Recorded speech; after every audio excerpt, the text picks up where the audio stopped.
Hey, you guys. Hello. How goes it? It is 1:14 a.m., which is awfully late for me to be doing this, but that is my dedication. Such is my dedication to this vlog and vlogging as an activity and you guys that I'm just going for it. I was thinking that this is not, contrary to what you might think, this whole setup, and you can see my hands in the mirror, is not conducive exactly to this endeavor. And I think maybe I need an iPad too that has a camera in it so that I can just record one of these in another place. Now you'd be like, why not just pick up your laptop and go record that in another place, another room? And when I do my Alison, Rosen, and your best friend Ustream show, I do that. However, there just seems to be a lot of setup and whatnot and stuff. And I'm trying to make this as one click as possible so that I actually will continue to do it. Anyway, tonight's podcast was crazy! Craziness! It's with like a million A's and 3 Z's. And you'll just have to listen to hear what I'm talking about, but very lively, and I think you will enjoy it. But that is not, there's a weird schedule right now with stuff and with airtime versus when it's recording. Hence, I'm not going to talk about it. So don't even try to make me. I will, however, answer some of your questions on Twitter. Okay. MRN1CE guy 78 says, how awesome was Doug Loves Movies? It was pretty awesome. I won the Leonard Maltin game. Me. Person who knows fuck all about movies. I'd like to point out that I beat Bob Bryan, who knows everything about movies. So that was unexpected and crazy and cool. Okay. Basic user 22. What kind of hobo power does Dawson have? Is it high-grade patchouli oil? Dawson smells good, I think. There were a couple days, maybe like a month ago, where I said, something smells good. What is it? Or someone smells good. Who is it?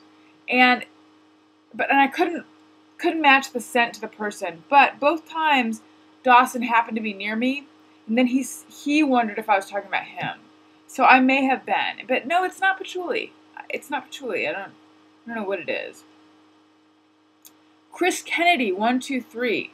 Alison, why did you get into writing? Or if that is too generic, what's your favorite thing you have ever written, composed? How did I get into writing?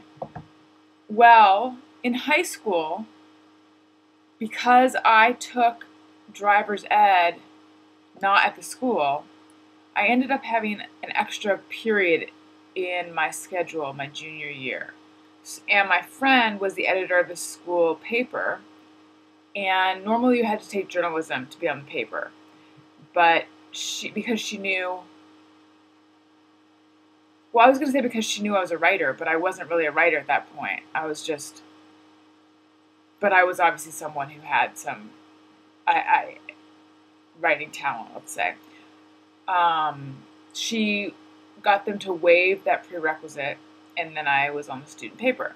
And I did a lot of different stuff. And then the LA Times was looking for students to write features for one of its sections. So I began writing for the LA Times, and then that actually turned into, like, that was something that I did a little bit after. Well, I did it immediately after high school. I did it the summer before high school, and then the year after I graduated. No, sorry. Again after my freshman year, and then again when I was like really a professional writer after I graduated college. I wrote for the LA Times again. But a music magazine saw the second piece I did for the LA Times. That was the summer in between high school and college, and asked if I wanted to write for them. And I did that all through college, and then I started writing for magazines in college and other newspapers and things like that. And one thing would always lead to another. And then when I graduated college, I sent out my clips that summer, and People magazine contacted me and asked if I would want to write for them. And then a year later, I did that again, and then Rolling Stone contacted me. So at that point, I was living in Orange County and writing for all these big magazines, and I was like the youngest person ever in the history of everything, and I was like, there's only one way to go from here, and that's up.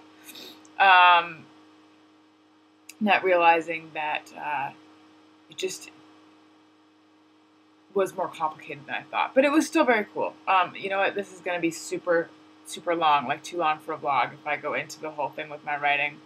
But long story short, I ended up working for the OC Weekly. Then I moved to New York. I worked for Time Out New York. I worked for I freelanced for a whole bunch of different magazines, but in terms of being on staff, Time Out New York, then Page Six Magazine.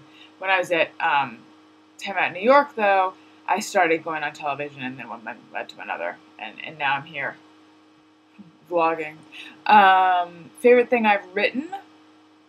I think my story about my bizarre love of Thomas Kinkade paintings, if you would even call them paintings. And by the way, my bizarre love has since gone away, but at the time it was just sort of, I don't know, it was like classic alternative journalism in that it was a first-person story but dealing with something cultural, and also there's a very personal story within the story.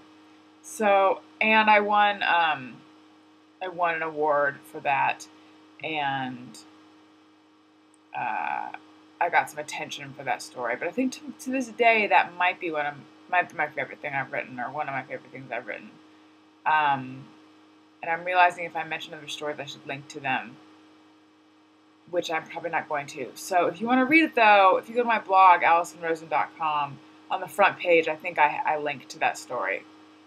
And I linked to a lot of stories on my blog in that articles section, but a bunch of them now I realized the OC Weekly changed their linking system. So if you click on it, it just takes you back to ocweekly.com, which is annoying. But if you search so I was pretentious back then, more pretentious, and I wrote under the name Alison M. Rosen. So if you search Alison M. Rosen, it should pull up some stuff on the OC Weekly archives. You know, that is if you're wanting to read more. Let's see, maybe one more. Oh, I don't really have time for one more. Let me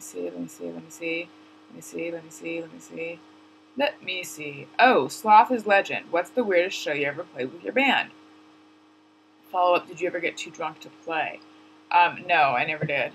And the weirdest show, I really think, was our very first show where we played at a friend of a friend's weird art gallery warehouse place that had like this gigantic sculpture thing that was in the corner where we were setting up. So the drummer and singer and bass player were here, and then there was this like gnarled branch thing here, and then I was here. And to get to the beer, which was behind us, everyone had to walk by me.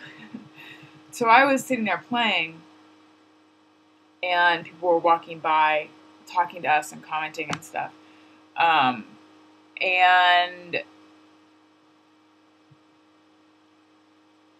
what else weird happened at that show? Well, lots of stuff. The drum pedal broke, you know, a few songs into it. I couldn't really get my guitar in tune because I would think I was nervous, and so I think I had a couple strings tuned an octave too low. And I was like, why is the string all flappy? Anyway, this has been a long vlog. I want it to have been a long vlog or a log vlog, but it's neither. And that's just something I'm going to have to live with, and I hope you can too. Okay. I love you guys. I'll see you later.